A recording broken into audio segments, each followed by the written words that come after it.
Look at that, I've managed to bag one. This one is a couple of ounces short of £29, £28.14 in fact, and it's not actually the biggest that our guys have caught. Bonesy's had one. Oh, he's going to flap, so just keep him low to the mat. Bonesy's had one, Sean's had one, just shy of 30, but young Tommy Maker, he's doing it again. He's at a £37. He's in the lead, but we're snapping at his heels. Going to get this one back. We'll talk about rigs and bits and bobs in the morning, because now it's time to get the rod back in the water and hopefully get another one tonight.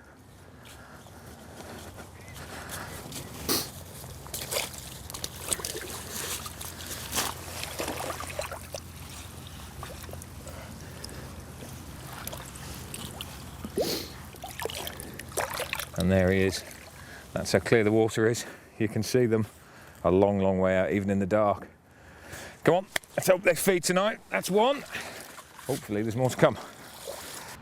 Well, nothing more for me last night, but I did mention yesterday when I had that fish just on darkness that I'd talk through the rig. So here we have it. Starting just at this end, the main line, £15 Warrior XT in brown. As it's dropping down into winter, the colour's dropping out the water, and I love that browny, greeny colour. It really hides well. But business end, last couple of foot, this is Illusion in 15. It's absolutely fantastic. It sinks pretty well, but trust me guys, when this is on the bottom, and believe me, I've seen it down there, when it's nailed down on the bottom, that stuff is as invisible as you can possibly get. So that's my choice of leader material. I'm a big fan of inline leads. At the moment I'm using a 3-ounce inline. I've got a quick change swivel on there, down to the new hook link material there. Now this is Reflex Light, and you'll see there it's got a disrupted camo pattern on it, and it really is a decent colour on the bottom. The material itself is just, it's lovely. That's the best way to describe it.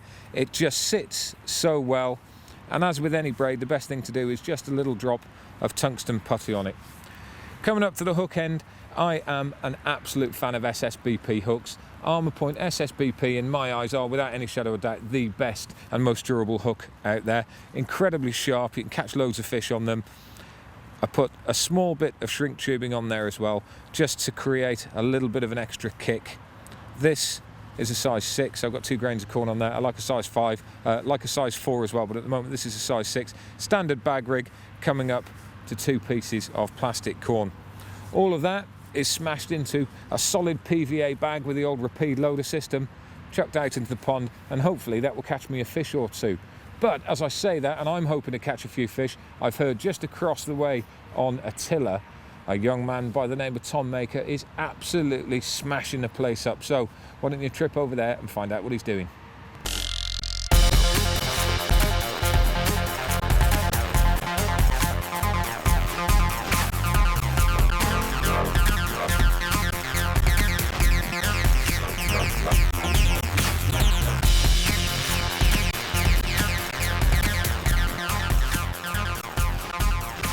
Right, well, I'm on Attila. It's Sunday morning, we've been here 24 hours now. 13 fish already, the 2 that you can probably see in there, I've literally just had. One of them's 37 1/4 and the other one's 38.10. And before we could do anything, rod's back out, 3 more spods over the top, and this one's rattled off. So just keeping the rod low, just playing it in nice and gently, and hopefully we can land another one.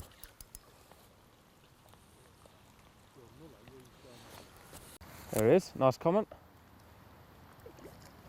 Yeah, safety leg clip set up with a new Mac Cortex hook link material, size 4 SSBP. I'm pretty sure this one's just on a single grain of plastic corn.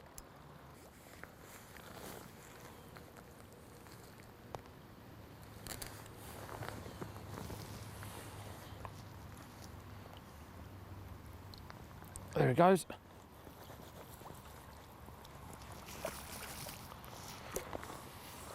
All right. And I'm not too sure if you can hear, but my other rod's going. So.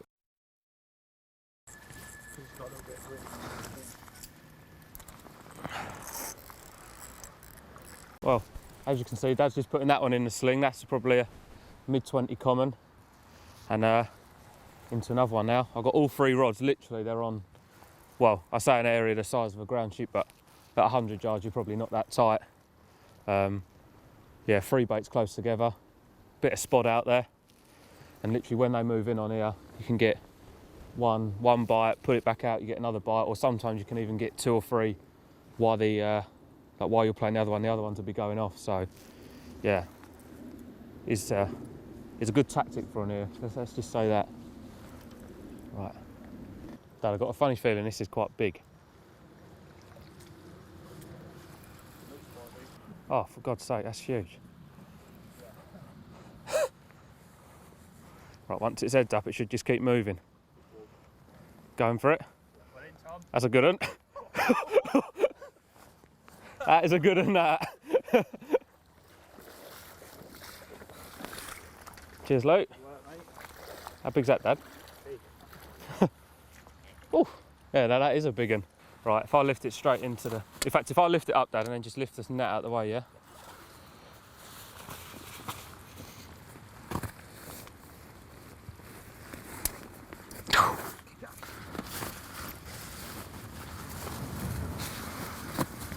Calm down, calm down.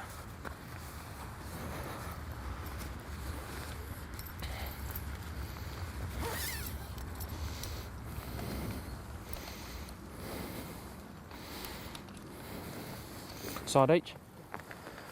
And let's just check its fin. Lift it up first.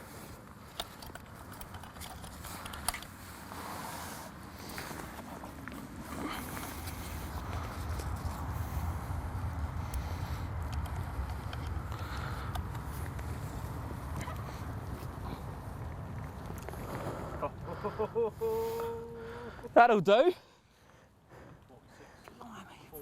46-14. Oh yes! Cheers. Cheers. Look at that. Yes. Oh, what a result. 46-14. Yes. Epic. Bad boy fish.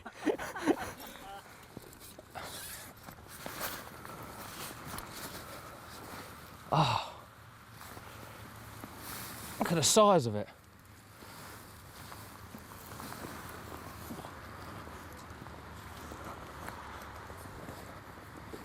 Look at that. What a unit. So, now we've got to photograph them all. So, the one that you saw me land, the first one, mid-20 common, a 37.2 mirror, a 38.10 mirror, and now this one, 46.14. And people avoid fishing here because they reckon the fish aren't big enough. Well, that's big enough for me in the middle of November.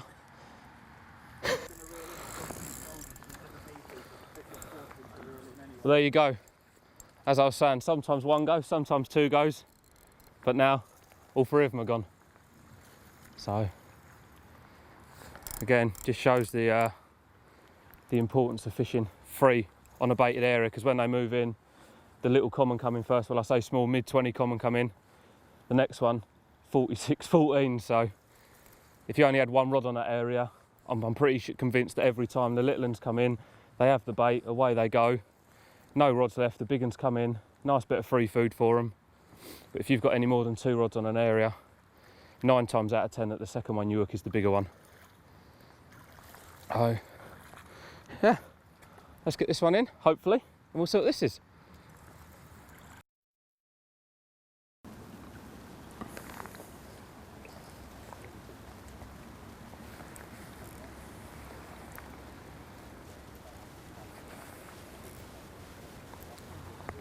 As you would have probably seen on one of the runs, I've got the new Springer arm bobbins on.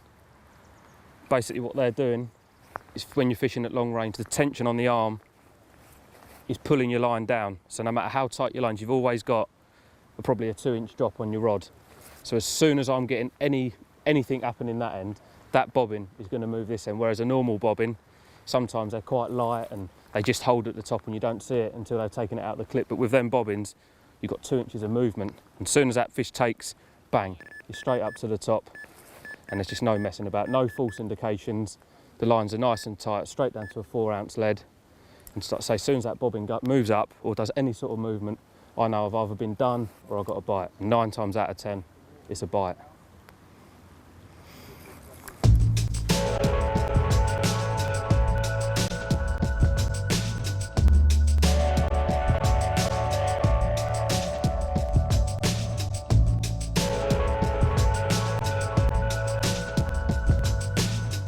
Right, now that one's in the net, and we just heard over the radio that one of Fox's Dutch sponsored anglers has had a fish out of herring called shoulders, so let's go and have a look at that one.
Right, well no sooner have we got back from looking at the new ladies' world record of fishing herring called shoulders at 84 pound, I've put the rods back out and I've had another flurry of activity. This one is probably the best looking one I've had, 3712 common. Let's have a look at the other ones.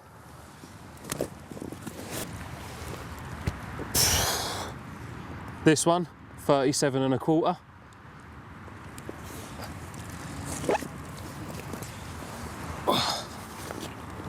And this one, 38.10.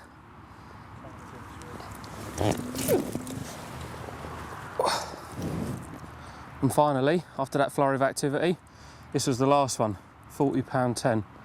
Had 19 fish now, 2 40s, 3 37s, a 38 and a 32. So for a few more tonight, and I'll show you what I'm doing in the morning.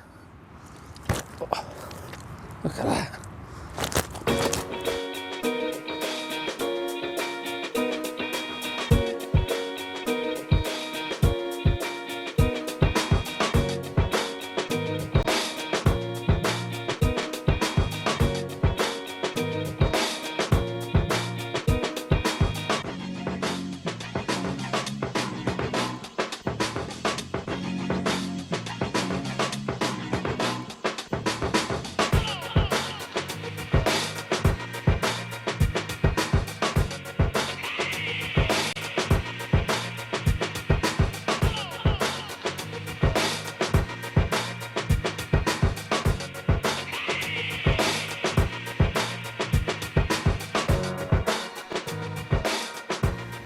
Right, I'm just going to run you through the tactics and what I've been doing while I've been over here. So first of all, have a look at the rigs I've been using. The hook link material is a new matte Cortex. It's just following on from the 3 colours that are already available. Much better colour, and it's turned an already awesome hook link into an even better hook link. Off the end of that, size 4 SSBP hook. It may look big, but when you're catching fish with the mouths that you could probably fit an orange in, it really isn't big at all. Just a little bit of silicone there on the shank of the hook, that just holds the hair nice and tight. And hook bait on this particular rig is an 18mm cell. You can probably see, got a anti-tangle sleeve on the top there, and that's on a figure of 8 loop as well. And all that's doing is that allows me to change my rigs as and when, if the hook goes blunt or I have a breakage of any sort, and that's just attached to a new adaptive camo light leader material. So that's the rig I've been using. Let's just have a little look at the spod mix. In here, it's just very, very simple, exactly the same as I was using in England. Sweet corn, just to add a visual effect, and as well I can change my hook bait presentation if I want. Chopped cell, matching cell response pellets, and hemp. That's just all just mixed together, and that goes out there in a spod little and often, and we've been getting bites doing it. And that also enables me to have 3 different presentations on the hair. So That's the one that's probably done with the most fish. 14 mil sail, tip of plastic corn. Threaded down there is a large PVA bag of Little Gems pellets, as well as a few Crush Response pellets. Again, the one I just showed you, an 18 mil sail bottom bait. And as well, on this rig here, we have a double bit of plastic corn, because there are a few crays here. So if we're having problems with the boilies, we can change over to that, and that allows us to carry on fishing effectively. Another little thing I've been doing, I believe it makes a difference. I'm pretty sure carp do like sweet things, is all of my hook baits are soaked in betolin before I cast them out anyway. But even before I cast, just give them a fresh little dip, and that's real sweet, intense flavour around the hook bait, and it just gives the carp something else to home in on. So that's what I've been using, and it's certainly been working, because because we've had a real good trip and a hell of a lot of big fish doing it as well. So that's it.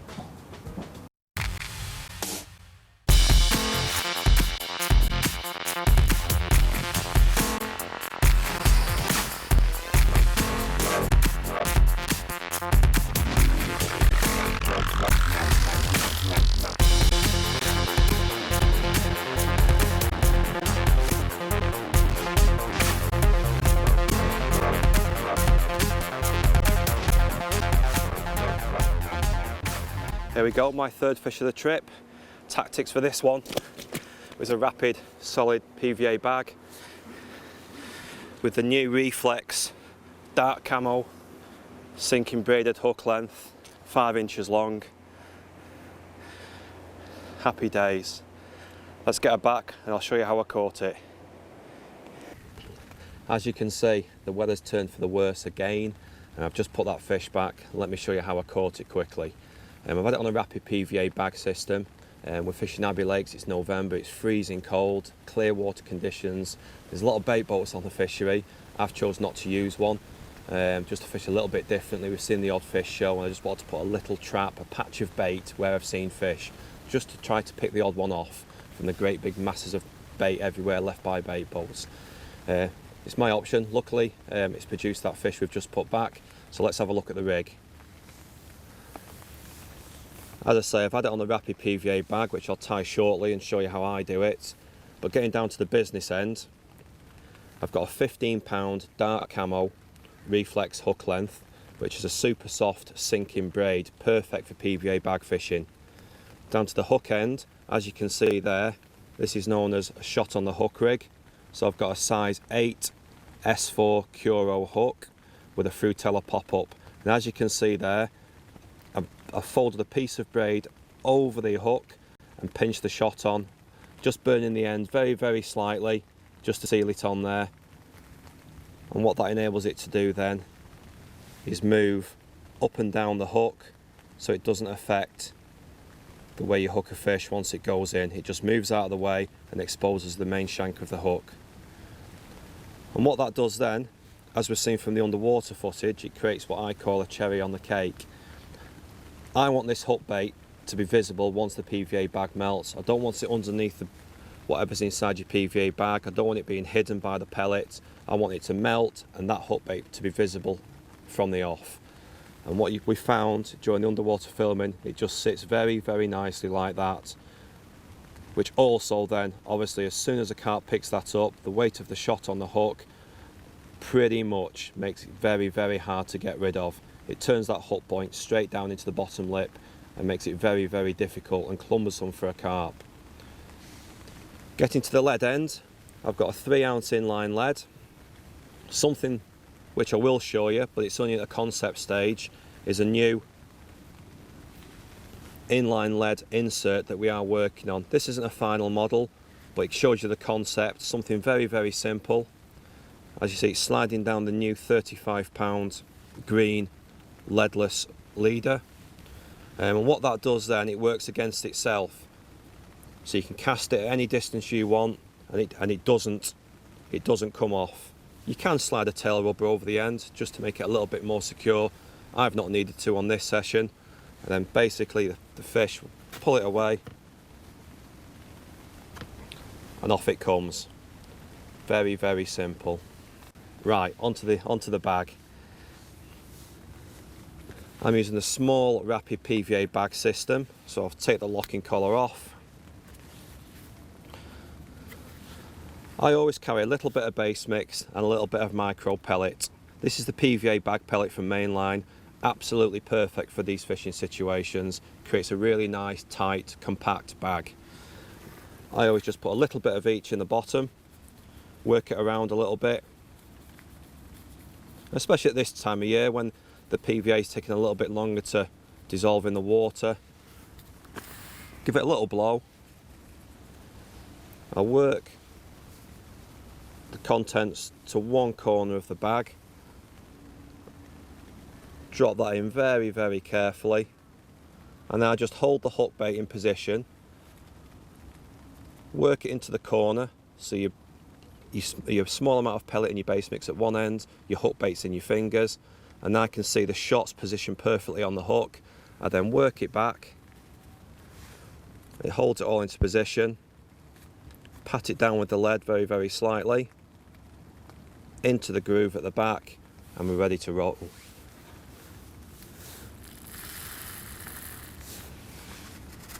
And just keep patting the bag down so it's nice and compact. What I tend to do is add a little bit of base mix. It keeps everything dry, especially in these conditions. You don't want any moisture on the rig because it will dissolve the bag before you have a chance to cast it out. Nothing more frustrating. Then if you keep working the pellet and the base mix down in the bag, it becomes very, very compact, which you'll see shortly.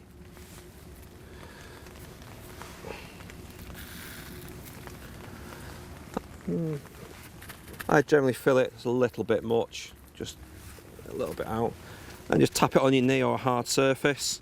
Then what I tend to do, it's only personal, is squeeze the bag very, very gently.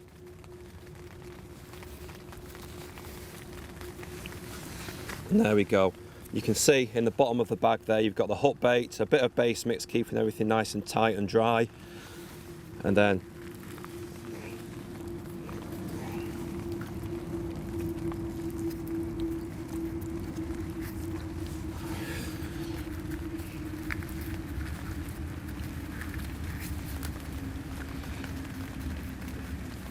work the magic with the PVA bag loader,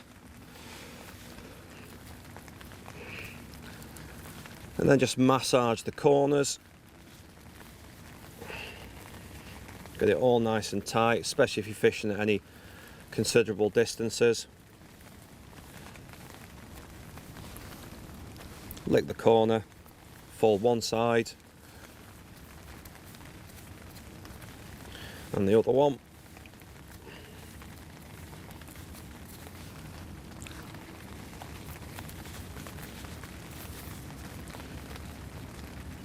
Give it a little squeeze, and there you go. Perfectly formed Rapid PVA bag.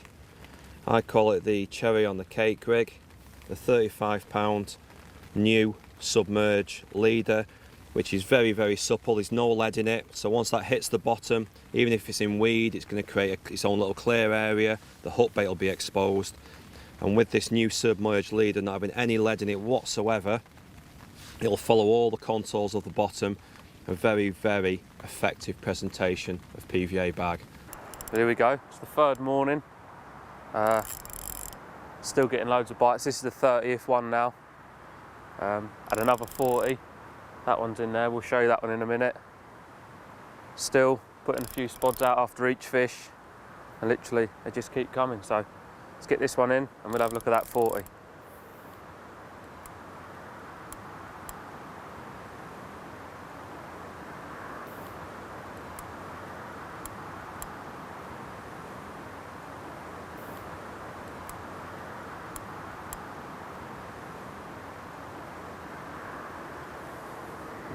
Well, there you go. That's what happens when you go to the toilet and leave your rods out. 42, 42.2? Yeah, 42.2, yeah. Oh well. Thanks. How about that then? 36 pounds, 12 ounces.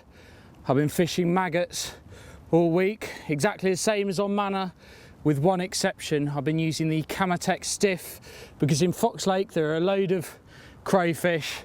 In fact, on the first night I was using the Reflex. They managed to tangle it up fairly well, so switched to the Camatech Stiff in Light, matches the sandy bottom that I'm fishing on perfectly. Then a little white pop-up, just over a size 5 SSBP, and that did the trick.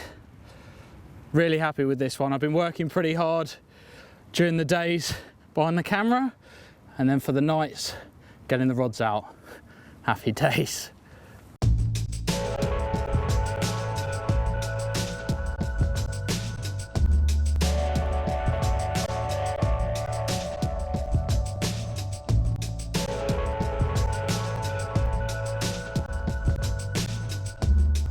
%, this is a chunk. 100%.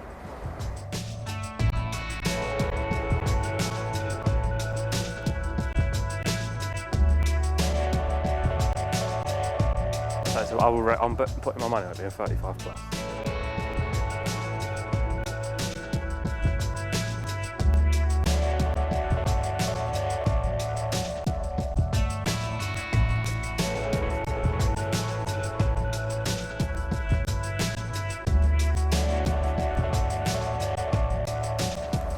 This has got to be something special, this.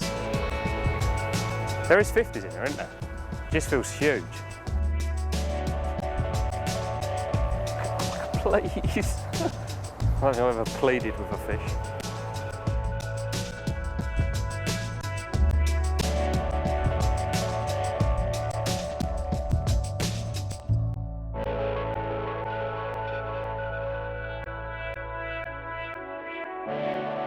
And there we go.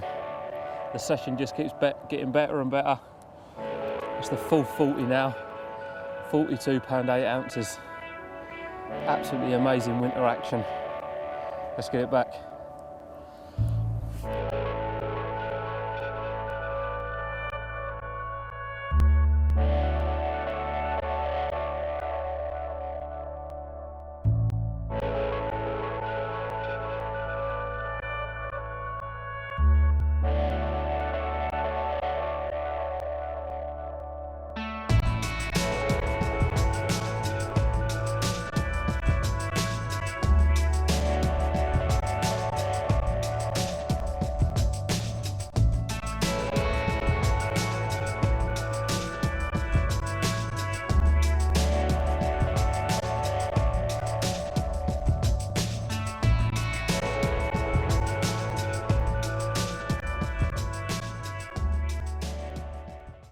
Well, there we go. The challenge is over for another year, and we have a winner. He didn't just win it, he absolutely dominated it. This is the trophy that he's going to be getting his paws on.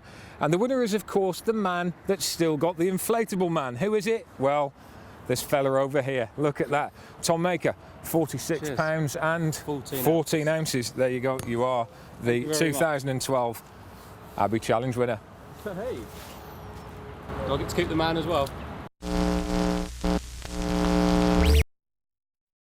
And there you have it, Tom Maker being Tom Maker. He really does take things to another level when it comes to catching numbers of fish. We also saw Sean using a prototype inline drop-off system, and I'm going to hand you over to Sean now, who's going to take you through the final article. Well, we're up against it a little bit. Believe it or not, it's actually April. We've just had a snow shower. I first showed you the inline drop-off system back in November.